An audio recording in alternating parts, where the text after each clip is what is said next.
किसान देखता है कि उसका खेत किसी ने रात में कुचल दिया है, इसलिए वो गुस्से में अपने तीनों बेटों को बुलाता है और उन्हें खेत को दिखाते हुए उसकी देखभाल का जिम्मा सौंप देता है। इन तीनों बेटों में जॉन, जो कि सबसे छोटा बेटा था, उसको सभी आलसी मानते थे, इसलिए जॉन के बड़े भाई उसका फायदा उठाते हुए उससे खेत की निगरानी अकेले ही करने को कहते हैं। जॉन भी मान जाता है और अकेला ही खेत की निगरानी करने लगता है। लेकिन उसकी दिक्कत तो तब बढ़ती है जब वो रात में अकेला ही खेत में पहरा दे रहा होता है, क्योंकि उसे एक अजीब सी आवाज सुनाई देती है। जब वो पीछे मुड़कर देखता है तो उसे एक बहुत बड़ा सफेद कलर का घोड़ा दिखाई देता है। ये सब देखकर उसे अपनी आंखों पर यकीन नहीं होता, क्योंकि आज से पहले उसने कभी भी इतना बड़ा घोड़ा नहीं देखा था। इसीलिए वो रस्सी से घोड़े को पकड़ने की कोशिश करता है, लेकिन घोड़ा भी जोन को घसीटते हुए वहाँ से भागने लगता है और खूब देर तक भागने के बाद वह घोड़ा एक दलदल में जाकर फंस जाता है। हालांकि जॉन भी घोड़े पे दया दिखाते हुए उसकी मदद करता है और उसे दलदल से बाहर निकाल लेता है। जॉन देखता है कि उसकी आंखों में आंसू है, इसलिए वो उसे रस्सी से आजाद करते हुए उससे कहता है कि तुम मुझसे वादा करो कि तुम कभी भी दोबारा इस खेत में नहीं आओगे। घोड़ा भी ये सुनकर उसे धन्यवाद देते हुए यहाँ से चला जाता है। हालांकि जॉन को ये चीज नहीं पता थी कि उसके इस नेक काम से उसकी किस्मत बदलने वाली है। अगली सुबह जब जॉन जागता है तो वो देखता है कि उसके फार्म हाउस पर तो 2 घोड़े बंधे हुए हैं। जॉन समझ नहीं पाता कि यह सब क्या हो रहा है और तभी उसे एक आवाज कहती है कि यह उसके लिए एक गिफ्ट है। जॉन पलटकर देखता है तो उसे वहाँ पर एक छोटा घोड़ा दिखाई देता है। वो जॉन से कहता है कि कल रात जिस घोड़े को आपने बचाया था वो मेरी माँ थी और वह आपसे बहुत खुश है, इसलिए उन्होंने आपके लिए 2 घोड़े गिफ्ट में भेजे। जॉन यह सुनकर बहुत खुश होता है। तभी जॉन को अपने पिता की आवाज सुनाई देती है। जॉन बाहर आता है और अपने पिता को बाहर ही रोकने की कोशिश करता है ताकि वह अंदर ना आ सके, और वो उन्हें बाहर से ही वापस भेज देता है। एक बार फिर से जॉन उसी छोटे घोड़े जिसका नाम फॉयल होता है उसके पास वापस आता है और वो फॉयल पर सवार हो जाता है। फॉयल तेजी से दौड़ने लगता है और जॉन उसकी स्पीड देखकर हैरान रह जाता है, क्योंकि जॉन ने आज से पहले इतना तेज दौड़ने वाला घोड़ा कभी भी नहीं देखा था। इसके बाद फॉयल एक आवाज लगाता है जिससे वो दोनों घोड़े जो कि फार्म हाउस पर होते हैं वह भी भागते हुए उनके पास आ जाते हैं। जॉन सोचता है कि वह इन घोड़ों को बाजार में बेच देगा।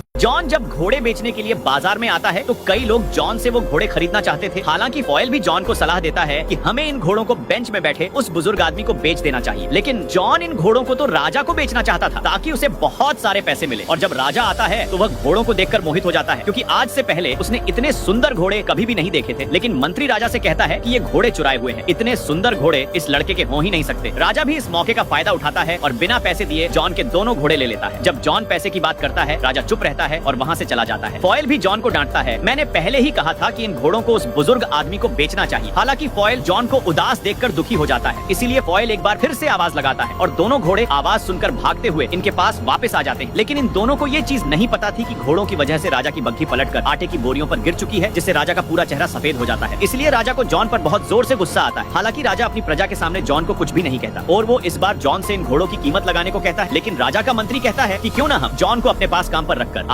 राजा जॉन से बदला लेना चाहता था, इसीलिए वो उसे अपने पास घोड़ों की देखभाल करने के लिए रख लेता है। जॉन भी हंसते हंसते इस नौकरी के लिए मान जाता है और वहीं पर रहकर राजा के कामों को करने लगता है। धीरे धीरे सभी उसके अच्छे स्वभाव की वजह से उससे प्यार करने लगते हैं। लेकिन राजा उसे अपने बदले की आग के चलते मारना चाहता है, इसलिए राजा का मंत्री उससे कहता है कि हमें जॉन को ऐसा काम देना चाहिए जिसे वो पूरा ना कर पाए और उसके बदले हम उसे मार दें। इसलिए मंत्री राजा से कहता है क्यों ना हम जॉन से वो जादुई फिनिक्स बर्ड मंगवाएं। उसको लाना बहुत मुश्किल है क्योंकि आज तक उस बर्ड को कोई भी नहीं ला पाया और जॉन कभी भी वो जादुई फिनिक्स बर्ड नहीं ला पाए। तभी आप जॉन को मौत की सजा सुना देना। राजा को अपने मंत्री का आइडिया बहुत पसंद आता है, इसलिए राजा जॉन को ये काम दे देता है और जॉन भी इस काम के लिए आसानी से मान जाता है। हालांकि फॉयल जॉन को डांटता भी है। वो उसे कहता है कि जादुई बर्ड को लाना इतना आसान भी नहीं है जितना तुम सोच रहे हो। लेकिन जॉन इस काम के लिए हाँ कर चुका है, इसलिए वो फॉयल की पीठ पर बैठकर बिजली की स्पीड से दूर एक जंगल में चले जाते हैं, जहाँ पर फॉयल जॉन को सबसे पहले एक पेड़ के पास लेके जाता है, जहाँ पर उन्हें बहुत सारे ड्रीम नट्स मिलते हैं। जैसे ही जॉन वो जादुई फल उठाता है तो फॉयल उसे खाने के लिए मना करते हुए कहता है कि ये फल नशीले हैं, इन्हें खाते ही तुम बेहोश हो जाओगे। हालांकि फॉयल जॉन से कहता है कि ये फल जादुई बर्ड को बहुत पसंद है, वो रोज रात को इन्हें खाने आता है और जैसे ही वो इन्हें खाकर बेहोश हो जाएगा हम उसे पकड़ लेंगे। इसलिए ये दोनों रात होते ही जादुई फल को फैलाकर फायर बर्ड का वेट करते हैं। अब जैसे ही जादुई फायर बर्ड को उस फल की खुशबू आती है वो इन्हें खाने के लिए यहाँ पर पहुँच जाता है और ये सब देखकर फॉयल और जॉन दोनों बहुत खुश होते हैं। इधर फायर बर्ड मजे से वो फल खा रहा होता है और थोड़ी देर बाद वो फायर बर्ड गहरी नींद में सो जाता है। लेकिन जैसे ही जॉन उस बर्ड को पकड़ने जाता है तभी वो होश में आ जाता है और गुस्से में जॉन का पीछा करने लगता है, जिससे पूरे जंगल में आग लग जाती है। हालांकि वो फायर बर्ड इन दोनों को पकड़ भी लेता है, लेकिन इससे पहले वो जॉन को मार पाता। जॉन अपने पास बचे आखिरी जादुई फल को फायर बर्ड की तरफ फेंक देता है और जैसे ही वो फायर बर्ड उस फल को खाता है वो एक बार फिर से बेहोश हो जाता है। जब सुबह उसे होश आता है तो वो देखता है कि जॉन ने उसे जंजीरों से जकड़ा हुआ है। फायर बर्ड की आंखों में आंसू आ जाते हैं। ये देखकर जॉन का दिल पिघल जाता है और उसे फायर बर्ड पर दया आ जाती है, इसलिए वो उसे छोड़ देता है, जिससे फायर बर्ड आजाद हो जाता है और वो जॉन को धन्यवाद देते हुए अपना एक पंख उसे देकर उड़ जाता है। दूसरी तरफ फायरबर्ड को ना पकड़ पाने के कारण जॉन को गिरफ्तार कर लिया जाता है। हालांकि जॉन सभी के साथ राजा को अपनी कहानी सुनाता है, लेकिन राजा उस पर बिल्कुल भी यकीन नहीं करता। इसीलिए जॉन राजा को फायरबर्ड का वो पंख दिखाता है, लेकिन इस वक्त तक वो चमक नहीं रहा था, इसलिए सब उस पंख को नकली समझकर उसका मजाक उड़ाते हैं और राजा जॉन को अपने बदले की आग के चलते मौत की सजा सुना देता है। और इससे पहले वो जॉन को मारते वहाँ पर फायरबर्ड आ जाता है, जिसे देखकर सभी को विश्वास हो जाता है कि जॉन बिल्कुल सच बोल रहा था और उसे एक असली राजा मानने लगते हैं। दूसरी तरफ ये देखकर राजा को पहले से भी ज्यादा गुस्सा आ रहा था, इसीलिए राजा किसी भी कीमत में जॉन को मारना चाहता था। राजा का मंत्री एक बार फिर से राजा को सलाह देते हुए कहता है कि हमें जॉन को आइस माउंटेन की रानी को लाने के लिए भेजना चाहिए, क्योंकि आज तक उस पहाड़ पर कोई भी नहीं पहुंच पाया, और अगर जॉन रानी ले भी आए तो आप उससे शादी कर लेना। क्या जॉन रानी को ला पाएगा? राजा जॉन को उस आइस माउंटेन की रानी को लाने के लिए कहता है और जॉन भी इस काम के लिए हाँ कर देता है। इसीलिए जॉन फॉयल के ऊपर सवार होकर उस माउंटेन के पास पहुंच जाता है और वो देखता है कि रानी के महल में जाने का रास्ता एक बहुत ही बड़े बर्फ से बना हुआ है, जिसे तोड़ना बहुत ही मुश्किल था। तभी वहाँ पर अचानक से वही फायरबर्ड का पंख उड़ते हुए आता है और उस बर्फ की दीवार से टकरा जाता है, जिससे वो दीवार टूट जाती है। और तभी वहाँ पर बहुत सारा पानी आता है, जिसमें फॉयल बहते हुए महल से नीचे गिर जाता है। जॉन महल के अंदर चला जाता है। उसे वहाँ पर बहुत सारी लड़कियां दिखाई देती हैं, लेकिन जॉन को नहीं पता था कि इनमें से असली रानी कौन है। लेकिन तभी वो फायरबर्ड का पंख एक लड़की के ऊपर आके गिर जाता है, जिसके चलते वो लड़की जाग जाती है और इधर जॉन भी समझ जाता है कि ये ही लड़की क्वीन है। हालांकि जॉन रानी की खूबसूरती को देखकर हैरान हो जाता है। वो रानी को बताता है कि उसके किंग उससे शादी करना चाहते हैं, लेकिन क्वीन जॉन से कहती है कि अगर तुम्हारे किंग इतने ही ज्यादा बहादुर होते तो वो यहाँ पर मुझे लेने खुद आते। और ये सब कहकर क्वीन पहाड़ से नीचे कूद जाती है। इधर जॉन भी अपनी जान की परवाह न करते हुए वो भी पहाड़ से नीचे कूद जाता है, लेकिन जॉन को ये चीज नहीं पता थी कि वो ऐसा करके कितनी बड़ी गलती कर रहा है। इससे पहले ये दोनों जमीन से टकराते फॉयल उड़ते हुए आता है और दोनों को बचा लेता है और इन दोनों को दूर एक जंगल में ले जाता है। फॉयल जॉन को देखकर समझ जाता है कि कहीं न कहीं ये दोनों एक दूसरे को पसंद करने लगे हैं। इसके अगली सुबह जॉन राजकुमारी को लेकर राजा के महल में आ जाता है, जहाँ पर राजा उसे देखकर बहुत गुस्सा होता है, क्योंकि वो एक बार फिर से जिंदा बच गया था। लेकिन फिर भी राजा के लोग उसे समझाते हैं कि उसमें उसका ही फायदा है, क्योंकि अब वो दुनिया की सबसे सुंदर राजकुमारी से शादी कर सकते हैं। ये सुनकर राजा बहुत खुश होता है। इधर जॉन को रानी की बहुत फिक्र हो रही थी, इसीलिए वो छुपके से रानी से मिलने जाता है। इससे पहले वो रानी को कुछ बता पाता, तभी वहाँ पर राजा के लोग आकर रानी को वहाँ से ले जाते हैं और राजा भी रानी को प्रपोज करते हुए कहता है कि वो उससे शादी करना चाहता है। लेकिन राजकुमारी उससे कहती है कि मैं आपसे तब तक शादी नहीं कर सकती जब तक आप मेरी दादी की खोई हुई अंगूठी को ढूंढकर वापस न ले आओ, जो मेरी दादी से एक ओशन में गिर गई थी। ये सुनकर राजा बहुत परेशान हो जाता है, लेकिन तभी वहाँ पर जॉन आता है और राजा मौके का फायदा उठाते हुए ये काम भी जॉन को दे देता है। जॉन राजा की बात को मानते हुए अंगूठी लाने के लिए तैयार हो जाता है। हालांकि इन दोनों को ही ये चीज नहीं पता थी कि वो अंगूठी कहाँ पर है, इसलिए फॉयल अपनी मम्मी से मदद लेता है। वो फॉयल को बताती है कि समुद्र के बीचों बीच वेल मछली के पेट में वो अंगूठी, और अगर तुम्हें वो अंगूठी चाहिए तो समुद्र के बीचों बीच जाना पड़ेगा। इसलिए फॉयल जॉन को अपनी पीठ पर बैठाकर समुद्र के बिल्कुल बीचों बीच ले आता है। लेकिन तभी जॉन उसकी पीठ से नीचे गिर जाता है और उसे वहाँ पर पता चलता है कि वो उस वेल मछली तक पहुँच चुका है, क्योंकि वहाँ पर पानी के अंदर बहुत बड़ी जंजीरों से एक वेल को बांधा हुआ था। जब जॉन पानी से बाहर आता है तो फॉयल उसे बताता है कि असल में ये पूरा आइलैंड ही वो वेल है, जिसके बारे में मेरी मदर ने आपको बताया। जॉन वेल मछली से पूछता है कि तुम्हें किसने इतनी बड़ी जंजीरों से जकड़ा हुआ है। वेल मछली भी रोते हुए जॉन को बताती है कि मैंने कुछ जहाज को निगल लिया, इसके बाद यहाँ के कुछ लोगों ने मुझे जंजीरों से बांध लिया, लेकिन अब मुझे मेरी गलती का पछतावा है। ये सुनकर जॉन को वेल के लिए काफी बुरा लगता है, लेकिन तभी जॉन के दिमाग में एक आइडिया आता है। वो फॉयल से कहता है कि अगर वो इस वेल मछली को छींक दिलवा दे तो वो इसके अंदर से उन जहाजों को निकाल सकता है। फॉयल को भी ये प्लेन पसंद आ जाता है, इसलिए जॉन फॉयल पर सवार होकर उसकी नाक के अंदर जाने लगता है। जॉन फॉयल के ऊपर सवार होकर वेल मछली के नाक में से होते हुए उसके मुंह के अंदर चला जाता है और वेल मछली को छींक दिलवाता है, और उनका ये प्लेन काम भी कर जाता है, क्योंकि वेल मछली को एक जोरदार छींक आती है, जिससे वो सभी जहाज जो उसके पेट के अंदर थे वो बाहर आ जाते हैं और वो वेल मछली भी उन जंजीरों से आजाद हो जाती है। जिसके थोड़ी देर बाद वो वेल मछली समुद्र के अंदर दोबारा चली जाती है। वेल के चले जाने के बाद जॉन को वो रिंग याद आती है जिसे वो लेने आया, जिसके चलते जॉन बहुत उदास हो जाता है, क्योंकि अब वो वेल मछली जा चुकी थी। मगर तभी वहाँ पर एक केकड़ा रिंग को लेकर आता है और वो जॉन को बताता है कि ये रिंग वेल ने उसके लिए भेजी है, क्योंकि वो वेल किसी के भी दिल की बातों को जान सकती है। और जॉन ये सुनकर बहुत खुश होता है, इसलिए वो वापस रिंग लेकर रानी के पास आता है, जहाँ पर जॉन को वही फायरबर्ड नजर आता है जिसे राजा ने पकड़कर महल के ऊपर बांध दिया था। जॉन रानी को वो रिंग देता है, जिसे देखकर वो ये समझ जाती है कि जॉन उसके लिए कुछ भी कर सकता है। दूसरी तरफ राजा का सेनापति जब फॉयल को बात करते हुए देखता है तो उसे लगता है कि ये कोई शैतान है, इसलिए वो गुस्से में फॉयल को पकड़ने जाता है और इसी दौरान राजा की आंख भी खुल जाती है और उसे रानी के कमरे की खिड़की पर जैसे ही फॉयल नजर आता है राजा फॉयल को शूट कर देता है, जिससे वो महल से नीचे गिर जाता है। दूसरी तरफ जॉन को भी पकड़कर एक कोठरी में बंद कर दिया जाता है और उस पर आरोप लगाया जाता है कि जॉन राजकुमारी को किडनैप करने के लिए गया था, और राजा ये ऐलान भी कर देता है कि कुछ ही दिनों में जॉन को सजाए मौत दे दी जाए। ये सुनकर राजकुमारी और फॉयल बहुत दुखी हो जाते हैं। हालांकि फॉयल को गोली मारी गई थी, लेकिन वो बच जाता है। रानी फॉयल को बताती है कि मैंने राजा से कहा था कि अगर तुम मुझसे शादी करना चाहते हो तो तुम्हें 3 अलग अलग कुंड में नहाना होगा। सबसे पहले कुंड में बहुत ही उबलता हुआ गर्म पानी होगा, दूसरे कुंड में बर्फ की तरह ठंडा पानी होगा और तीसरे में उबलता हुआ गर्म दूध दूध होगा। ऐसा करने से तुम फिर से जवान हो जाओगे। लेकिन तभी राजा का मंत्री राजा को एक आइडिया देते हुए कहता है कि सबसे पहले ये सब चीज हम जॉन पर ट्राई करेंगे। और रानी फॉयल को बताती है कि अगर जॉन को जिंदा बचना है तो सबसे पहले कुंड में मेरी दादी की अंगूठी, दूसरे कुंड जिसमें ठंडा पानी है उसमें फायर बर्ड के पंख को डालना होगा, और तीसरे कुंड में लाइफ और डेथ के फ्लावर को डालना होगा, जो कि इस दुनिया के आखिरी छोर पे मिलेंगे। इसलिए फॉयल लाइट की स्पीड से उस फ्लावर को लेने के लिए चला जाता है और खूब देर बाद वो दुनिया के आखिरी छोर पर पहुंच जाता है, जहाँ पर उसे वो लाइफ और डेथ का फ्लावर मिल भी जाता है। लेकिन तभी उसे पता चलता है कि जो भी इसे तोड़ेगा उसकी डेथ हो जाए। महल में 3 बड़े बड़े कुंड लाए जाते हैं, जिसमें सबसे पहले कुंड में उबलता हुआ पानी होता है, दूसरे कुंड में बर्फ की तरह ठंडा पानी और तीसरे में उबलता हुआ दूध होता है। राजा सबके सामने जॉन को पेश करता है और कहता है कि अगर वो इस इम्तिहान में पास हो गया तो उसे हमेशा के लिए आजाद कर दिया जाएगा। इसलिए राजा उसे पहले कुंड में धक्का दे देता है। लेकिन तभी रानी अपनी दादी की अंगूठी भी उस कुंड में डाल देती है, जिससे जॉन उस कुंड से बचकर दूसरे कुंड में गिर जाता है, जिसमें बहुत ही ज्यादा ठंडा पानी है। और जब ये चीज फायर बर्ड देखता है, जिसे राजा ने महल के ऊपर बांध कर रखा होता है, वो जोर से चिल्लाता है, क्योंकि वो जॉन से प्यार करता है। उसे ये चीज पता है कि जॉन रहम दिल है। जॉन ने भी एक बार उसकी जान बचाई थी। दूसरी तरफ फायर बर्ड की आवाज से उसका पंख, जिसे कैद करके एक बॉक्स के अंदर रखा गया था, वो उड़कर उस कुंड के अंदर आ जाता है, जिससे एक बार फिर से जॉन की जान बच जाती है और वो तीसरे कुंड में गिर जाता है, जिसमें उबलता हुआ दूध है। और अगर जॉन को इस कुंड से जिंदा निकलना है तो उसे इसमें लाइफ और डेथ के फ्लावर को डालना होगा, जिसे लेने के लिए फॉयल गया हुआ होता है। लेकिन जो भी इस फ्लावर को तोड़ेगा उसकी डेथ हो जाएगी। फिर भी जॉन अपने जान की परवाह न करते हुए उस फ्लावर को तोड़ देता है। इधर काफी देर तक जॉन इस उबलते हुए दूध में रहता है, जिससे सभी को लगता है कि जॉन मारा गया, और सभी इसी चीज से बहुत दुखी होते हैं, क्योंकि कहीं ना कहीं सभी के सभी जॉन को पसंद करने लगे थे। लेकिन तभी वहाँ पर फॉयल आ जाता है, जो लाइफ और डेथ के फ्लावर को उस कुंड में गिरा देता है, और अगले ही पल जॉन उस दूध के उबलते हुए कुंड से एक राजकुमार की तरह बाहर निकलता है। ये सब देखकर पूरी की पूरी प्रजा खुश हो जाती है। लेकिन राजा को ये देखकर बहुत गुस्सा आता है, और वो भी जॉन की तरह जवान बनना चाहता था, ताकि वो आइस माउंटेन की रानी के साथ शादी कर सके। इसीलिए वो पहले उबलते हुए कुंड में कूद जाता है। लेकिन राजा की किस्मत खराब रहती है, क्योंकि वो अगले ही पल एक बबल के अंदर कैद होकर बाहर निकलता है, जो राजा को अपने साथ बहुत दूर ले जाता है। ये देखकर पूरी प्रजा बहुत खुश होती है, क्योंकि राजा को कोई भी पसंद नहीं करता। इसलिए अब जॉन को यहाँ का नया राजा बना दिया जाता है। रानी और जॉन दोनों आपस में शादी कर लेते हैं। दूसरी तरफ फॉयल को लगता है कि वो मरने वाला, क्योंकि उसने लाइफ और डेथ के फ्लावर को तोड़ा है। लेकिन राजकुमारी उसे बताती है कि तुम नहीं मरोगे, क्योंकि ये सिर्फ इंसानों के साथ ही होता है। और इसी के साथ ये movie upon the magic road यहीं पर ही खत्म होती है।